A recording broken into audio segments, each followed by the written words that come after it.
नमस्कार दोस्तों, स्वागत है आपका हमारे चैनल स्टडी टैबलेट में। दोस्तों, ये हमारे यूपीएससी प्री 2021 की सीरीज का 5वां वीडियो है। आज से हम शुरू करने जा रहे हैं मेडाइवल इंडिया। मेडाइवल इंडिया के जितने भी प्री के क्वेश्चंस होंगे 1995 से लेकर 2020 तक के, सारे हम सॉल्व करेंगे, एक्सप्लेन करेंगे। और दोस्तों, इससे पहले जो एंशियंट इंडिया था उसके 4 वीडियोज हमने बनाए हैं। अगर आपने उन वीडियोज को नहीं देखा होगा तो उन वीडियोज का जो लिंक है हमारे डिस्क्रिप्शन में दे दिया जाएगा, आप वहां से उसे देख लेना। तो दोस्तों, चलते हैं आज हम मेडाइवल इंडिया के इस पहले वीडियो की ओर। पहला क्वेश्चन हमारे सामने चित्रकला की मुगल कला भारतीय लघु चित्रकला की रीढ़ है। निम्नलिखित में से किस कला पर मुगल चित्रकला का प्रभाव नहीं पड़ा? देखो दोस्तों, यहाँ पे जो कालीघाट चित्रकला है यह पश्चिमी पश्चिमी मध्य प्रदेश क्षेत्र से आती है। मतलब यह जो चित्रकला है यह पश्चिमी मध्य प्रदेश की चित्रकला है। और पश्चिमी मध्य प्रदेश जो था वो मुगलों के शासन में बहुत ही कम समय तक अधीन रहा था, इसलिए इस कला पर मुगलों का प्रभाव नहीं आ सका। जबकि पहाड़ी, राजस्थानी एवं कांगड़ा चित्रकला पर मुगल कला का प्रभाव पड़ा है। तो हमारा आंसर क्या होगा दोस्तों? हमारा आंसर होगा कालीघाट। चलते हैं अगले क्वेश्चन की ओर। अगला क्वेश्चन है, निम्नलिखित में से कौन से मध्यकालीन भारत के प्रसिद्ध विधिवेता थे? देखो दोस्तों, यहाँ पर जो 4 ऑप्शन दिए गए हैं, विज्ञानेश्वर, हिमाद्री, राजशेखर, जीमूतवाहन, इनमें से जो राजशेखर है, सबसे पहले तो आपको ये पता होना चाहिए विधिवेता क्या होते हैं। विधिवेता वो पर्सन है जो कानून कानून से संबंधित है। जो राजशेखर है वह प्रतिहार वंश के राजा राजा महेंद्रपाल प्रथम के दरबारी कवि थे, इसलिए ये तो कवि हो गए, तो ये तो कानून से संबंधित हो नहीं सकते। इसलिए विज्ञानेश्वर, हिमाद्री और जीमूतवाहन, यानी कि हमारा बी ऑप्शन, सी ऑप्शन सही है। 1, 2 और 4। निम्नलिखित में से किस स्मारक में वो गुंबज है जो संसार के विशालतम गुंबजों में से एक है? देखो दोस्तों, बीजापुर का जो गोल गुंबज है वो संसार के विशालतम गुंबजों में से एक है। यह बीजापुर के सुल्तान आदिल शाह का मकबरा है। तो जो बीजापुर का गोल गुंबज है क्या है? आदिल शाह का मकबरा है, और यह संसार के विशालतम गुंबजों में से एक है।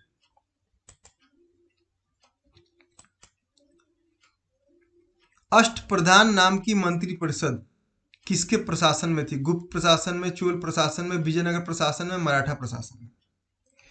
देखो, अष्टप्रधान नाम की जो मंत्रिपरिषद थी वो मराठा प्रशासन में थी। यह मंत्रिपरिषद क्या करती थी? यह शिवाजी जो थे उनके कार्यों में सहायता करती थी, इसलिए मराठा प्रशासन इसका आंसर होगा। आइए दोस्तों, हम देखते हैं अगला क्वेश्चन। अगला जो क्वेश्चन है वह है कि एक मानचित्र दिया गया, मैप। इस मैप पे आपको ध्यान देना है और बताना है कि यह मैप जो है, इस मैप में देखिए एक ड्राइंग बनाई गई है। ये ड्राइंग बनाई गई है, एक सीधा आपको दिख रहा है कर्व जा रहा है। तो आपको बताना है कि ये जो कर्व है किसके सैन्य अभियान को रिप्रेजेंट करता है, मतलब किसने इस कर्व के अनुसार विजय प्राप्त की होगी। चंद्रगुप्त द्वितीय, हर्षवर्धन, राजेंद्र चोल, मालिक कफूर। तो देखो दोस्तों, ये जो कर्व है ये मालिक कफूर, जो कि अलाउद्दीन खिलजी का सेनापति था, उनके विजय अभियान को बताता है। आइए हम इसको एक मैप के थ्रू देखते हैं। देखिए दोस्तों, मालिक कफूर का जो विजय अभियान था ना, मालिक कफूर ने क्या किया था, ये देखिए, ये दिल्ली से शुरू हुआ और जाके देवगिरी, ये देखिए यहाँ पर देवगिरी आया, देवगिरी, वारंगल, होयसल, मालाबार और मदुरई तक यह गया। इसलिए किसके विजय अभियान को बताता है? मालिक कफूर को। ठीक है, ये देखिए यहाँ पे मैं कर्व बनाया हुआ है, वही सेम कर्व है, और ये कर्व मैप से मैंने आपको दिखाया ताकि आपको अच्छे समझ में आए। अगला क्वेश्चन है, अपभ्रंश शब्द का प्रयोग मध्यकालीन संस्कृत ग्रंथों में होता था। इसका ऑप्शन ए राजपूतों में से जातिच्युत लोगों को इंगित करने के लिए, बी वैदिक कर्मकांडों के त्याग को इंगित करने के लिए, सी कुछ आधुनिक भारतीय भाषाओं के आरंभिक रूपों को इंगित करने के लिए, डी संस्कृत छंदों को इंगित करने के लिए। देखो, जो अपभ्रंश शब्द है ना, ये मध्यकालीन संस्कृत ग्रंथों में उपयोग किया जाता था। सर्वप्रथम जो व्यास थे ना, व्यास, इन्होंने संस्कारहीन शब्दों को अपभ्रंश का नाम दिया था। तो इसका आंसर क्या होगा? इसका आंसर होगा कि कुछ आधुनिक भारतीय भाषाओं के आरंभिक रूपों को इंगित करने के लिए अपभ्रंश शब्द का प्रयोग होता था।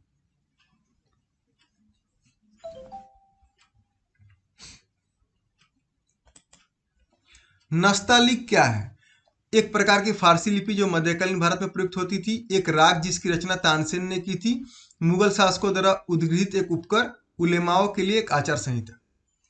तो नस्तालिक जो क्या है, ये मुगल फारसी की एक लिपि थी और उर्दू की एक पारंपरिक लिपि थी, इसलिए इसका आंसर होगा फारसी लिपि जो मध्यकालीन भारत में प्रयुक्त होती थी। जिस सूफी संत की मान्यता थी कि भक्ति संगीत ईश्वर के निकट पहुंचने का एक साधन है, वो कौन है? देखो दोस्तों, इसका आंसर होगा मोइनुद्दीन चिश्ती। जो मोइनुद्दीन चिश्ती थे, उन्होंने क्या किया था, उनका मानना था कि संगीत ईश्वर के निकट पहुंचने का साधन है। अब ये मोइनुद्दीन चिश्ती के बारे में थोड़ा जान लेते हैं। इनका काल 1146 से लेकर 1236 ईस्वी तक था। इन्होंने अजमेर में खानकाह की स्थापना की थी और ये संगीत को महत्व देते थे। चलते दोस्तों अगले क्वेश्चन की ओर। मुगल चित्रकला किसके राज्यकाल में अपने पराकाष्ठा पर पहुंची? मुगल चित्रकला जहांगीर के राज्यकाल में अपनी पराकाष्ठा पर पहुंची। जहांगीर ने स्वयं चित्रकला में रुचि ली और कई चित्रकारों को प्रसर दिया, इसलिए इसका आंसर होगा जहांगीर। मध्यकालीन भारत में मनसबदारी प्रथा खासतौर पर इसलिए चालू की गई थी ताकि सेना में भर्ती की जा सके, राजस्व संग्रह में सुविधा हो, धार्मिक सामंजस्य सुनिश्चित हो, साफ सुथरा प्रशासन लागू हो सके। देखो दोस्तों, जो मनसबदारी प्रथा थी वो 1575 में आई। मनसब शब्द का अर्थ अगर हम अरबी भाषा में सोचे तो पदवी होता है, पदवी। तो अकबर द्वारा यह प्रथा आरंभ की गई। इसमें क्या था कि आपको एक पदवी दिया जाएगा, पदवी, इसलिए इस प्रथा को मनसबदारी प्रथा की गई। तो इसका मतलब क्या था? इसका था कि साफ सुथरा प्रशासन लागू हो सके। अगर किसी को एक ओहदा दिया जाएगा तो वो ओहदे की कद्र करेगा और उस ओहदे से पता चलेगा कि कौन इस समाज में किस ओहदे पर है, कौन निम्न ओहदे पर है, कौन ऊंचे ओहदे पर है। इस तरह से एक साफ सुथरी प्रशासन लागू हो सकेगी। जैसे अभी के टाइम में आप देखते हो प्राइम मिनिस्टर के बाद स्टेट में चीफ मिनिस्टर होता है, इस तरह से उस समय भी। निम्नलिखित में से कौन सा युग्म सही सुमेलित है? देखो दोस्तों, इसका आंसर है गुरु अर्जुन देव और आदि ग्रंथ। अब हम बताते हैं कि क्यों ये सही आंसर है। तो गुरु अर्जुन देव थे, उन्होंने आदि ग्रंथ को 1604 ईस्वी में लिखा था। इसमें 5 सिख गुरुओं, 18 हिंदू भक्त और संत कबीर, नामदेव आदि के उपदेशों को संकलित किया गया है। अब देखिए यहाँ पर मीरा और पीरी गुरु हरगोविंद के टाइम थे, न कि गुरु अमरदास के टाइम, इसलिए ए ऑप्शन गलत है। मंजी अमरदास तथा दल खालसा गुरु गोविंद सिंह से संबंधित है, यानी कि जो दल खालसा है वह गुरु गोविंद सिंह से संबंधित है और मंजी जो है अमरदास से संबंधित है, इसलिए सिर्फ एक ही ऑप्शन सही है, गुरु अर्जुन देव और आदि ग्रंथ। कृष्ण जीवन परक प्रेम वाटिका काव्य की रचना किसने की थी? बिहारी ने, सूरदास ने, रसखान ने, कबीर ने। देखो दोस्तों, रसखान जो थे वो हिंदी के कवि थे और ये मुस्लिम थे, लेकिन फिर भी इन्होंने भगवान श्री कृष्ण की पूजा में इनका बहुत मन लगता था, भगवान श्री कृष्ण का अनुयायी थे। इन्होंने प्रेम वाटिका नाम का काव्य की रचना की थी। अपनी शक्ति को सुमेलित करने के बाद बलबन ने भव्य उपाधि धारण की। बलबन को कौन सी भव्य उपाधि दी गई? तूते हिंद, कैसरे हिंद, जिल्ले इलाही, दीने इलाही।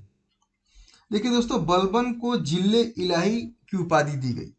हिंद, तूते हिंद का संबंध है अमीर खुसरो से और कैसरे हिंद का संबंध है महारानी विक्टोरिया से और दीने इलाही का संबंध है अकबर से। तो जिल्ले इलाही जो है वो बलबन के लिए थी। अकबर के शासन काल में पुनर्गठित केंद्रीय प्रशासन तंत्र के अंतर्गत सैनिक विभाग का प्रमुख कौन होता था? देखिए, अकबर का जो शासन काल था उसमें जो सैनिक विभाग का प्रमुख होता था उसको मीर बख्शी जो थे वो थे। इनका कार्य क्या था? सैनिकों की भर्ती करना और जितने भी मतलब सैनिक से जो भी मतलब रिलेटेड चीज़ है, जैसे शस्त्र, उनकी रसद यानी कि उनकी जो भोजन की सामग्री देखभाल करना, उनको प्रमोशन देना, उनका वेतन देना, ये सब कुछ कौन करता था? मीर बख्शी।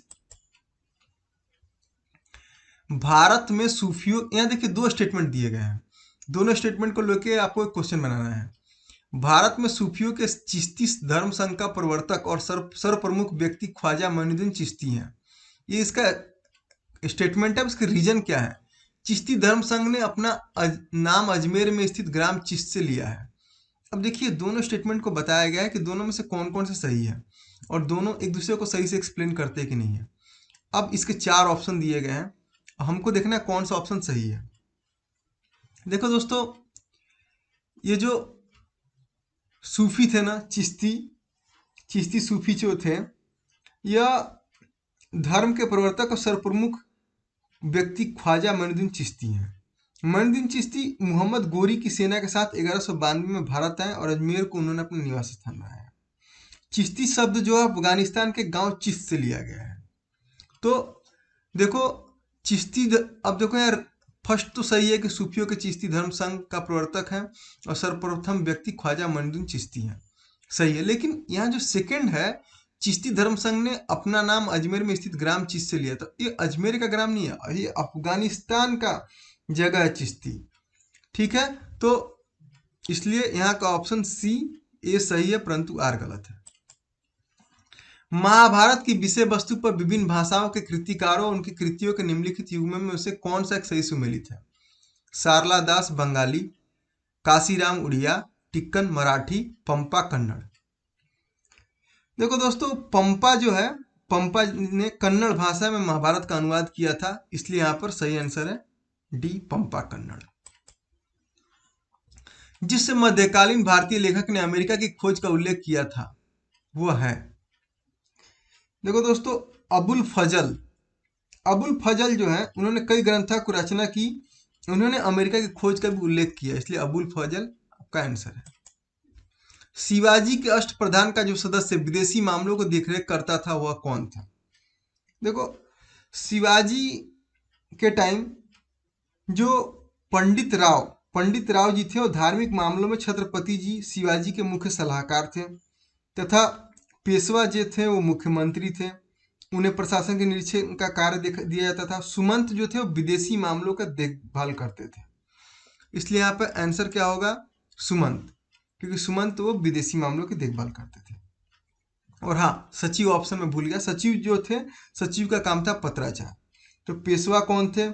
पेशवा थे मुख्यमंत्री थे जो प्रशासन का निरीक्षण करते थे, सुमंत विदेशी मामलों की देखभाल करते थे, और पंडित राव धार्मिक मामलों को देखभाल करते थे, और सचिव पत्राचार विभाग की। कंधार के निकल जाने से मुगल साम्राज्य को एक बड़ा धक्का पहुंचा। तो कंधार जब मुगल साम्राज्य ने खो दिया तो उनको कौन सा धक्का पहुंचा?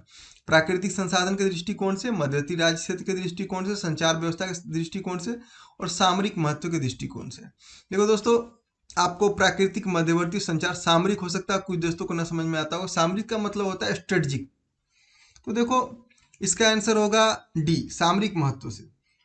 देखो, जब वो लोगों ने कंधार को हार दिया, मतलब कंधार को हार गए, तो कंधार जो था एक मुगल साम्राज्य का महत्वपूर्ण स्ट्रेटजिक सेंटर था, इसलिए उनको सामरिक महत्व के केंद्र के दृष्टिकोण से बहुत ही बड़ा धक्का पहुंचा।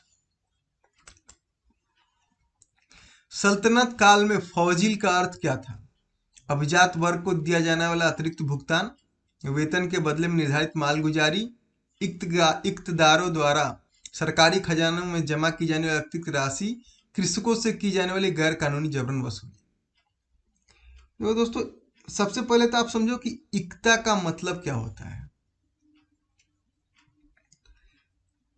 इक्ता का मतलब देखो दोस्तों, इक्ता जमीन का एक भाग होता है जो सुल्तान सेना प्रमुख को देता है। मतलब आपको मैंने जमीन का भाग दे दिया, अब इससे जो भी टैक्स आएगा उसको आप सेना के रख रखाव में लगाओ। ऐसा व्यक्ति जिसको इक्ता दे दिया गया, वो क्या करता था? सुल्तान की सेवा के लिए सैनिक रखता था, और वह उस इक्ता यानी उस जो जगह थी, उस जमीन से राजस्व की वसूली करता था, और वो जो राजस्व यानी जो टैक्स आया उसे सैनिकों को वेतन दिया, और उस खुद का पेमेंट किया, यानी खुद का खर्चा काट कर जो शेष बच गया उस सुल्तान को वापस करता था, और वही जो शेष बचा उसको क्या कहते थे, फवाजिल। तो इसमें आपको क्या क्या टर्म याद रखने हैं, इक्ता, इक्ता मतलब जमीन की टुकड़ी, और उसी जमीन की टुकड़ी से जो टैक्स आया उसे सैनिकों का पेमेंट किया गया, और जो इंसान ने वो पूरा मैनेज किया यानी कि जिसको इक्ता दिया गया उसने अपना भी खुद का सैलरी लिया, उससे जो बच गया वो उसने सुल्तान को वापस किया, उसे कहते थे फवाजिल। इसलिए इसका आंसर होगा सी, इक्तदारों द्वारा सरकारी खजाने में जमा की जाने वाली अतिरिक्त राशि। दिल्ली का जो सल्तनत भारत में नहरों के सबसे बड़े जाल का निर्माण करने के लिए प्रसिद्ध है वह था। देखो दोस्तों, फिरोज शाह तुगलक ने बड़ी संख्या में नहरों का निर्माण और पुनर्निर्माण कराया था, इसलिए इसका आंसर होगा फिरोज शाह तुगलक। यहाँ भी देखिए दो स्टेटमेंट दिए गए हैं, एक स्टेटमेंट है एक उसका रीजन है। प्रारंभ में तुर्की प्रशासन सैनिक प्रधान था, रीजन अग्रणी सैनिक नायकों के बीच देश को एकता के रूप में खंड में विभाजित कर दिया गया था। एकता मैं आपको बता चुका हूं पहले ही, इसलिए दोबारा नहीं बताऊंगा। देखो दोस्तों, अब यहाँ पर आंसर हमारा जो है वो होगा ए और आर दोनों सही है, और आर ए का सही स्पष्टीकरण है। अब तुर्की प्रशासन में सैनिक प्रधान था, ये बात तो सही है। अग्रणी सैनिक नायकों के बीच देश को एकता के रूप में खंड में विभाजित करते। एकता क्या था, देश को पूरे खंड में विभाजित करते, मतलब देश एकता, जमीन को पूरे विभाजन, पूरे देश को एकता मतलब हर छोटे छोटे जमीनों में विभाजित कर दिया गया, और एकता एक एक सैनिक प्रधान को दे दिया गया कि भाई आप इस जमीन से टैक्स वसूलो और सैनिकों को उसे पेमेंट करो, और जो बचे हमें फवाजील के रूप में वापस कर दो, जो कि हमने पहले पढ़ा। फिर 23rd फिर से दो स्टेटमेंट है। शाहजहां के शासनकाल में दारा सिकोह को बल्ख, बदख्शां और कंधार के अभियान पर भेजा गया। शाहजहां द्वारा मध्य पूर्व को भेजा गया अभियान अद्भुत रूप से सफल रहा। देखो दोस्तों 23, शाहजहां के शासनकाल में दारा सिकोह को बल्ख, बदख्शां और कंधार के अभियान पर भेजा गया था, इसलिए यहाँ पर आंसर होगा ये सही है किंतु आर गलत है, क्योंकि आर में क्या लिखा गया, शाह द्वारा मध्य पूर्व को भेजा गया अभियान अद्भुत रूप से सफल रहा, जबकि शाहजहां के शासनकाल में सिकोह को कंधार के अभियान पर भेजा गया था।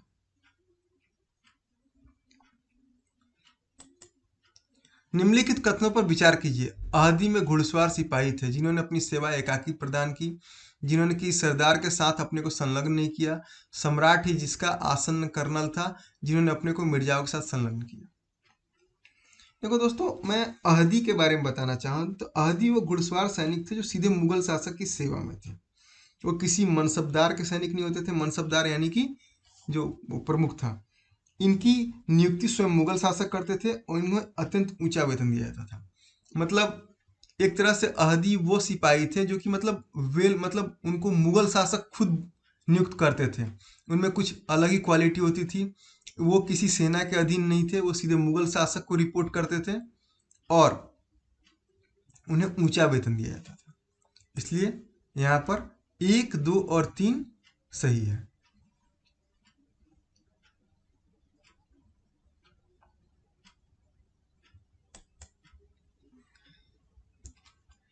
निम्नलिखित पर विचार करें। तुगलकाबाद किला, लोधी गार्डन, कुतुब मीनार, फतेहपुर सिकरी। अब आपको बताना है इनका टाइम कि कौन सबसे पहले हुआ, मतलब सबको एक क्रम में सजाना है उसके हिसाब से।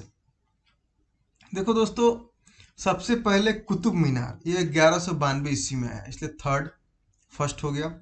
उसके बाद तुगलकाबाद किला, ये 1321 ईस्वी से 1325 ईस्वी के बीच में, यानी कि थर्ड के बाद फर्स्ट। फिर लोधी गार्डन 1517 में। फिर फतेहपुर सिकरी 1569 में। इसलिए अपना आंसर होगा 3, 1, 2, 4।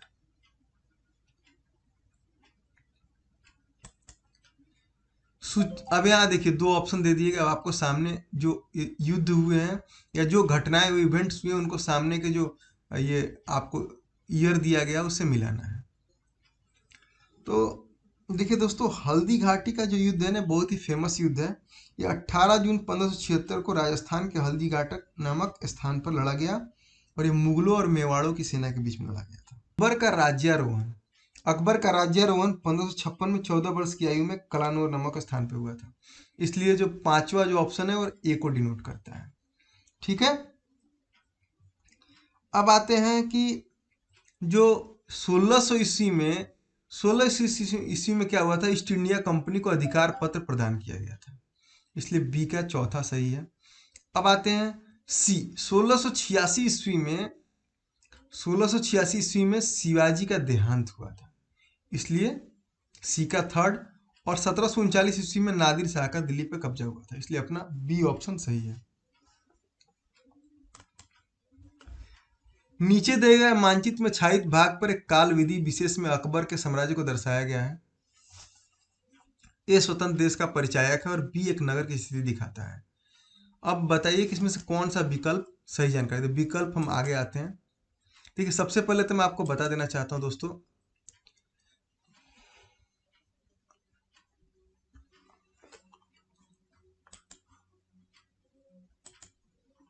ये देखिए, ये जो अकबर था ना, मुगल अंपायर, अकबर के डेथ के टाइम 1605 में, ये उसका पूरा का पूरा मानचित्र है।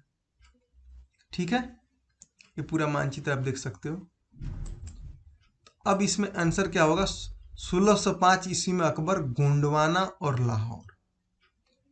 तो मैं आपको फिर से मानचित्र दिखा देता हूं। सबसे पहले आप क्वेश्चन देखो, क्वेश्चन में क्या है, देखिए ये जो है स्वतंत्र देश है, मतलब स्वतंत्र है, अकबर के साम्राज्य से बाहर है। ठीक है, और बी एक नगर है। अब देखिए दोस्तों, अब इसमें पूछा है कि ए और बी, तो देखो दोस्तों, ये देखो गोंडवाना जो है आपको दिख रहा है साफ, एक जगह पर गोंडवाना। ठीक है, तो ये जो गोंडवाना है ये स्वतंत्र था, और लाहौर बी के जगह पे, मैं आपको दिखाता हूँ बी कहाँ था। ये देखिए बी यहाँ पे था, यानी कि लाहौर के जगह पर बी था। तो इसका सही आंसर होगा 1605 ईस्वी के टाइम गोंडवाना और लाहौर। काव्याभिव्यक्ति के रूप में उर्दू का प्रयोग करने वाला पहला लेखक, देखो दोस्तों अमीर खुसरो, अमीर खुसरो कौन थे, फारसी कवि थे, और इन्होंने उर्दू भाषा का प्रयोग किया कविताओं में, और उर्दू भाषा में कविताएं लिखी, इसलिए ये पहले व्यक्ति थे जिन्होंने उर्दू का प्रयोग किया कविताओं के लिए। अब आज ये 29 में दिया गया मानचित्र किस लोधी सुल्तान से संबंधित है, मानचित्र में ए से चिन्हित स्थान किस नगर को निरूपित करता है। अब देखिए मानचित्र दिया हुआ है, और इसमें जो ये जो एरिया है मेरे दोस्तों, ये एरिया किस लोधी सुल्तान से संबंधित है, यहाँ सारे लोधी सुल्तान ही है, और ये जो है कौन से नगर को दिखाता है। देखो दोस्तों, मैं आपको इसके लिए सबसे पहले तो मैं आपको बताता हूँ कि यह बहलोल लोधी से संबंधित है, और ये जौनपुर को दिखाता है। अब मैं आपको उसको एक्सप्लेन करता हूँ मानचित्र के थ्रू। देखो दोस्तों, ये जो है लोधी डायनेस्टी है, ये पूरा का पूरा लोधी डायनेस्टी है, और यहाँ पे जो है ना, ये जो जगह आपको दिख रहा है जौनपुर, इसलिए मैंने जौनपुर, देखो यहाँ पर लिखा हुआ दिख रहा है जौनपुर।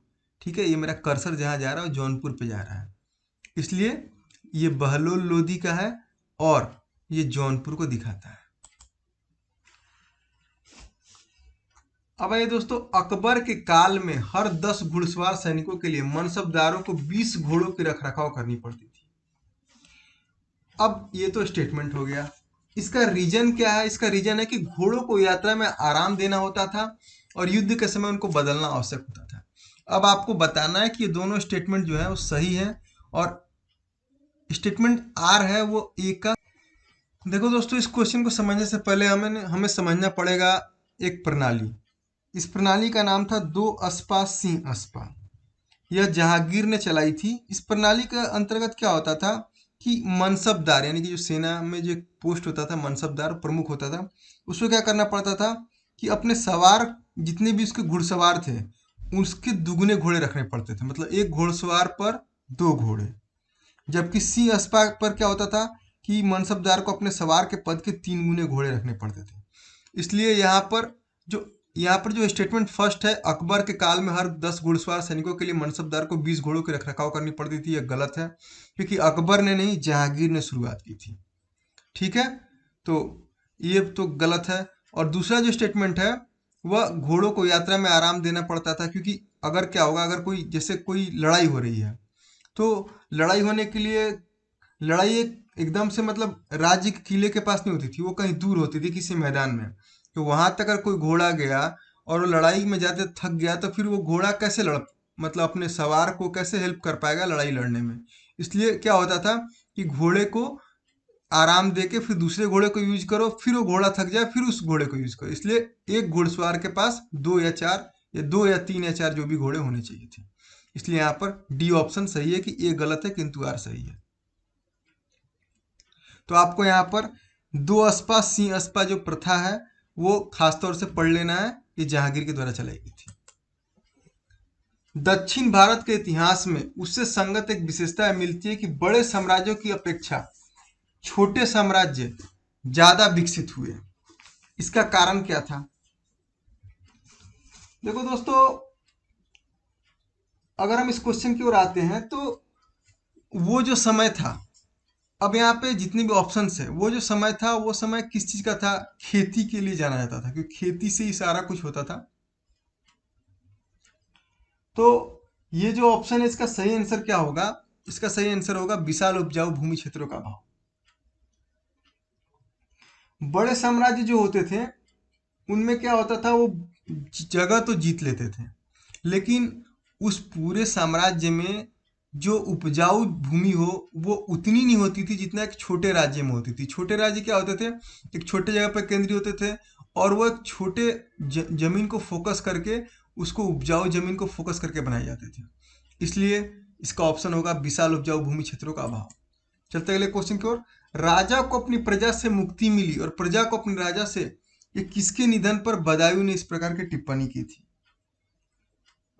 तो देखो दोस्तों, मोहम्मद बिन जो तुगलक थे उनकी मृत्यु 1351 ईस्वी में हुई, और इसके बाद जो फिरोज शाह तुगलक,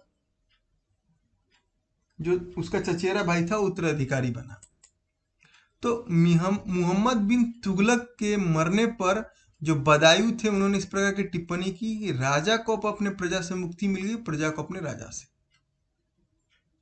इसलिए यहां पर मोहम्मद बिन तुगलक आंसर होगा।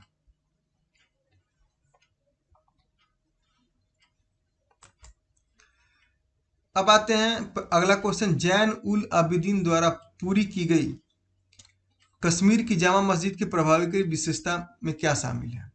देखो दोस्तों, जो जैन उल आबादीन जो जामा मस्जिद है वह जम्मू कश्मीर में है, और जामा मस्जिद जो है उसमें सारी विशेषताएं हैं, बुर्ज, बौद्ध पगोडाओं से समानता और फारसी शैली। इसलिए इसका आंसर होगा 1, 2 और 3। निम्नलिखित युग्मों में से कौन सा सही सुमेलित नहीं? अब आपको दो जगह दिए गए हैं, अब दोनों में से कौन सा ऐसा जो पेयर है जो कि सही नहीं है? देखो दोस्तों, अब इसमें हम आते हैं तो इसका आंसर होगा बी। जो सर टॉमस रो है वह 1615 से 1619 ईस्वी तक भारत में रहा, और यह जहांगीर के दरबार में आया था, न कि अकबर के दरबार में आया था। ठीक है, इसलिए बी ऑप्शन जो है वह गलत है। आते अगले क्वेश्चन की ओर। सूची 1 को सूची 2 से सुमेलित कीजिए और सूचियों के नीचे दिए गए कुट का प्रयोग। अब देखिए यहाँ अभी दो ऑप्शन दिए गए हैं, इसके सामने ये इनको मिलाना है, तो आपको इनको मिलाना है। अब हम चलते हैं इनको। देखिए दोस्तों, 45 का जो आंसर है वो बी है। ए का फर्स्ट, यानी कि बड़े सामंतों को आवंटित भूमि जागीरदारी प्रणाली हो गई। बी का फोर्थ, माल गुजारी यानी कि जमींदारों को जो भूमि दी गई थी उससे वो टैक्स इकट्ठा करके देते थे। और अगर सी का ले तो सी का सेकंड, यानी कि उप किराएदार पर देने, गिरवी रखने, हस्तांतर करने, उपहार देने या विक्रय करने का अधिकार सहित प्रत्येक किसान को आवंटित भूमि, यानी कि रैयतवाड़ी, मतलब रैयत व्यवस्था। और डी का थर्ड, यानी कि महलवाड़ी प्रणाली, यानी ग्राम स्तर पर की गई भू राजस्व बंदोबस्ती। तो अपना बी। इस तरह से आज का हम अपना पहला वीडियो खत्म करते हैं, और इसके बाद जस्ट आज रात को या कल सुबह तक नेक्स्ट वीडियो यानी मेडाइवल का नेक्स्ट पार्ट भी अपलोड हो जाएगा। और दोस्तों बने रहिए हमारे चैनल के साथ। आपको हम यूपीएससी प्री के जितने भी 1995 से 2020 तक के सारे क्वेश्चंस करवा रहे हैं, और स्टेप वाइज स्टेप करवा रहे हैं। सबसे पहले हमने एंशिएंट इंडिया को लिया, अब हम मेडाइवल को ले रहे हैं, इसके बाद मॉडर्न को लेंगे, फिर हिस्ट्री के बाद कोई दूसरे सब्जेक्ट को लेंगे। हम सारे सब्जेक्ट्स को लेकर चलेंगे। तो दोस्तों इस तरह से आपका पूरा जो प्री का जो भी क्वेश्चन है 1995 का तक से लेके 2020 तक का सारा कवर हो जाएगा। दोस्तों बने रहिए हमारे चैनल के साथ। अगर आपको वीडियो में कोई कमी लगे हिंदी लैंग्वेज को छोड़कर तो हमें कमेंट करके बताइएगा। अगर किसी क्वेश्चन का ऑप्शन गलत हो तो हमें कमेंट करके बताइएगा। और अगर आपने हमारे चैनल को सब्सक्राइब नहीं, कोई वीडियो अच्छा लगे तो अपने दोस्तों में शेयर कीजिए ताकि ये वीडियो ज़्यादा से ज़्यादा लोगों तक पहुंच सके। धन्यवाद दोस्तों।